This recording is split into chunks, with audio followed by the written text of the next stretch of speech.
Welcome to Just Know and Learn General Knowledge. Konark Konark Bharat के उड़ीसा राज्य के पुरी जिले में स्थित एक नगर है। यहाँ से राष्ट्रीय राजमार्ग 316 गुजरता है। ये जगन्नाथ मंदिर से 21 मील उत्तर पूर्व समुद्र तट पर चंद्रभागा नदी के किनारे स्थित है। यहाँ का सूर्य मंदिर बहुत प्रसिद्ध है। इस मंदिर की कल्पना सूर्य के रथ के रूप में की गई है। रथ में 12 जोड़े विशाल पहिए लगे हैं और इसे 7 शक्तिशाली घोड़े तेजी से खींच रहे हैं। जितनी सुंदर कल्पना है, रचना भी उतनी ही भव्य है। मंदिर अपनी विशालता, निर्माण सौष्ठव तथा वास्तु और मूर्तिकला के समन्वय के लिए अद्वितीय है और उड़ीसा की वास्तु और मूर्तिकलाओं की चरम सीमा प्रदर्शित करता है। एक शब्द में ये भारतीय स्थापत्य की महत्तम विभूतियों में है। विशाल मंदिर भूतल चौकोर 865 न 540 फुट प्राकार से घिरा था, जिसमें 3 और ऊंचे प्रवेश द्वार थे। मंदिर का मुख पूर्व में उदीयमान सूर्य की ओर है और इसके 3 प्रधान अंग देउल यानी गर्भगृह, जगमोहन यानी मंडप और नाट्यमंडप एक ही अक्ष पर हैं। सबसे पहले दर्शक नाट्यमंडप में प्रवेश करता है। ये नाना अलंकरणों और मूर्तियों से विभूषित ऊंची जगती पर अधिष्ठित है, जिसकी चारों दिशाओं में सोपान बने हैं। पूर्व दिशा में सोपान मार्ग के दोनों ओर गजशार्दूलों की भयावह और शक्तिशाली मूर्तियां बनी हैं। नाट्यमंडप का शिखर नष्ट हो गया है, पर वह निसंदेह जगमोहन शिखर के आकार का रहा होगा। उड़ीसा के अन्य विकसित मंदिरों में नाट्यमंडप और भोग मंदिर भी एक ही अक्ष में बनते थे, जिससे इमारत लंबी हो जाती थी। कोणार्क में नाट्यमंडप समानाक्ष होकर भी पृथक है और भोग मंदिर अक्ष के दक्षिण पूर्व में है। इससे वास्तुविन्यास में अधिक संतुलन आ गया है। नाट्यमंडप से उतरकर दर्शक जगमोहन की ओर बढ़ता है। दोनों के बीच प्रांगण में ऊंचा एकाश मरून स्तंभ था, जो अब जगन्नाथपुरी के मंदिर के सामने लगा है। जगमोहन और देउल एक ही जगती पर खड़े हैं और परस्पर संबद्ध हैं। जगती के नीचे गजदा बना है, जिसमें विभिन्न मुद्राओं में हाथियों के सजीव दृश्य अंकित हैं। गजदा के ऊपर जगती अनेक घाटों और नाना भांति की मूर्तियों से अलंकृत है। इसके देवी देवता, किन्नर, गंधर्व, नाग, विद्याधरव्यालों और अप्सराओं के सिवा विभिन्न भावभंगियों में नर नारी तथा कामासक्त नायक नायिकाएं भी प्रचुरता से अंकित हैं। संसार चक्र की कल्पना पुष्ट करने के लिए जगती की रचना रथ के सदृश की गई है और इसमें 24 बृहदाकार 9 फुट 8 इंच व्यास के चक्के लगे हैं, जिनका अंग प्रत्यंग सूक्ष्म अलंकरणों से लदा हुआ है। जगती के अग्रभाग में सोपान पंक्ति है, जिसके एक ओर 3 और दूसरी ओर 4 दौड़ते घोड़े बने हैं। ये सप्ताश्व सूर्यदेव की गति और वेग के प्रतीक हैं, जिनसे जगत आलोकित और प्राणान्वित है। देउल का शिखर नष्ट हो गया है और जंघा भी भग्नावस्था में है, पर जगमोहन सुरक्षित है और बाहर से 100 फुट लंबा चौड़ा और इतना ही ऊंचा है। भग्नावशेष से अनुमान है कि देउल का शिखर 200 फुट से भी अधिक ऊंचा और उत्तर भारत का सबसे उत्तुंग शिखर रहा होगा। देउल और जगमोहन दोनों ही पंचर्थ और पंचांग है, पर प्रत्येक रथ के अनेक उपांग है और तलच्छंद की रेखाएं शिखर तक चलती है। गर्भगृह 25 फुट वर्ग के तीनों भद्रों में गहरे देवकोष्ठ बने हैं, जिनमें सूर्यदेव की अलौकिक आभा में पुरुषाकृति मूर्तियां विराजमान हैं। जगमोहन का अलंकृत अवशाखा द्वार ही भीतर का प्रवेश द्वार है। जगमोहन भीतर से सादा पर बाहर से अलंकरणों से सुसज्जित है। इसका शिखर स्तूप कोणाकार पीढ़ा देउल है और 3 तलों में विभक्त है। निचले दोनों तलों में 6 पीढ़ हैं, जिनमें चतुरंग सेना, शोभायात्रा, प्रत्यगान, पूजा पाठ, आखेट इत्यादि के विचित्र दृश्य उत्कीर्ण हैं। उले में 5 सादे पीढ़े हैं। तलों के अंतराल आत्मकत स्त्री मूर्तियों से सुशोभित हैं। ये ललित भंगिमों में खड़ी बांसुरी, शहनाई, ढोल, मृदंग, झांझ और मजीरा बजा रही हैं। उले तल के ऊपर विशाल घंटा और चोटी पर आमलक रखा है। स्त्री मूर्तियों के कारण इस शिखर में अद्भुत सौंदर्य के साथ प्राण का भी संचार हुआ है, जो इस जगमोहन की विशेषता है। वास्तु तत्वज्ञों की राय में इससे सुघड़ और उपयुक्त शिखर कल्पनातीत है।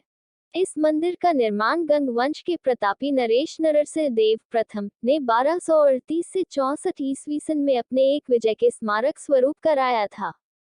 इसके निर्माण में 1200 स्थपति 12 वर्ष तक निरंतर लगे रहे। अबुल फजल ने अपने आईने अकबरी में लिखा है कि इस मंदिर में उड़ीसा राज्य के 12 वर्ष की समुची आय लगी थी। उनका ये भी कहना है कि यह मंदिर 9वीं शती ईस्वी सन में बना था। उस समय उसे केसरी वंश के किसी नरेश ने निर्माण कराया था। बाद में नरसिंह देव ने उसको नवीन रूप दिया। इस मंदिर के आसपास बहुत दूर तक किसी पर्वत के चिन्ह नहीं हैं।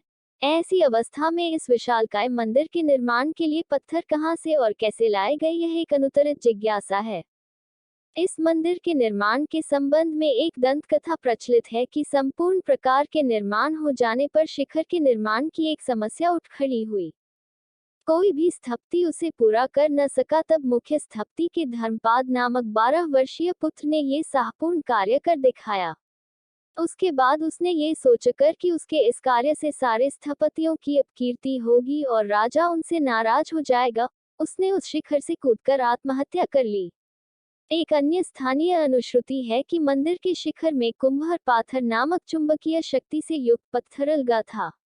उसके प्रभाव से इसके निकट से समुद्र में जाने वाले जहाज और नौकाएं खींची चली आती थीं और टकराकर नष्ट हो जाती थीं। कहा जाता है कि काला पहाड़ नामक प्रसिद्ध आक्रमणकारी मुसलमान ने इस मंदिर को ध्वस्त किया, किंतु कुछ अन्य लोग इसके ध्वंस का कारण भूकंप मानते हैं। इस स्थान के एक पवित्र तीर्थ होने का उल्लेख कपिल संहिता, ब्रह्म पुराण, भविष्य पुराण, सांब पुराण, वराह पुराण आदि में मिलता है। उनमें इस प्रकार एक कथा दी हुई है। कृष्ण के जाम्बूती से जन्मे पुत्र सांब अत्यंत सुंदर थे। कृष्ण की स्त्रियां जहां स्नान किया करती थी, वहां से नारद जी निकले।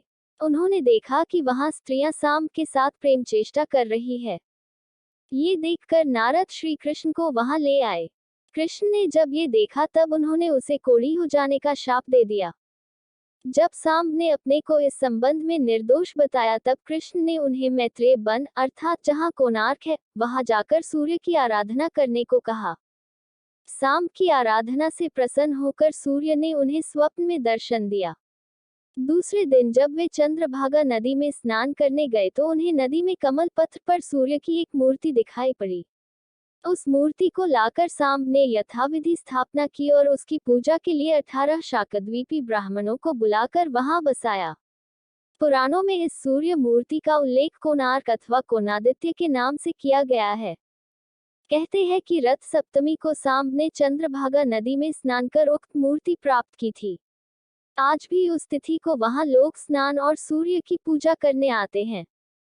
निर्माण। इस मंदिर का निर्माण 13वीं शताब्दी में उड़ीसा के राजा नरसिंहदेवाय ने करवाया था। कहा जाता है कि भगवान कृष्ण के 12 वर्षों से लकवाग्रस्त पुत्र संबा को सूर्य देव ने ठीक किया था। इस कारण उन्होंने सूर्य देव को समर्पित इस मंदिर का निर्माण किया था। आंतरिक। मंदिर के भीतर एक नृत्यशाला और दर्शकों के लिए एक हॉल है। कई नक्काशियां, विशेषकर मुख्य प्रवेश द्वार पर पत्थरों से निर्मित हाथियों को मारते 2 बड़े सिंह आपको मंदिर निर्माण के उस काल में ले जाकर आश्चर्य और भावुकता से भर देंगे। निर्माण कार्य में बहुत विचार विमर्श किया गया है। प्रत्येक मूर्ति बनाने में हाथ के कौशल और दिमाग की चतुराई का इस्तेमाल किया गया है। सूर्य देव की 3 सिरों वाली आकृति आपको इस बात का उदाहरण देगी। सूर्य देव के तीनों सिर विभिन्न दिशाओं में हैं, जो सूर्योदय, उसके चमकने और सूर्यास्त का आभास देते हैं। आपको इस मूर्ति के बदलते भावों को देखना चाहिए। सुबह के समय की स्फूर्ति और सांयकाल होते दिखने वाली थकान के भाव देखने योग्य हैं। देवता। मंदिर परिसर के दक्षिण पूर्वी कोने में सूर्य देव की पत्नी माया देवी को समर्पित एक मंदिर है। यहाँ नवग्रहों वाला अर्थात सूर्य, चंद्रमा, मंगल, बुध, जुपिटर, शुक्र, शनि, राहु और केतु को समर्पित मंदिर भी है। पर्यटक मंदिर के समीपवर्ती समुद्र तट पर आराम कर सकते हैं। तो दर्शक मित्रों, ये थी कोणार्क के सूर्य मंदिर की जानकारी। हम आगे भी जनरल नॉलेज से रिलेटेड वीडियोस आपके लिए जरूर लेकर आएंगे। तब तक के लिए जय हिंद, जय भारत।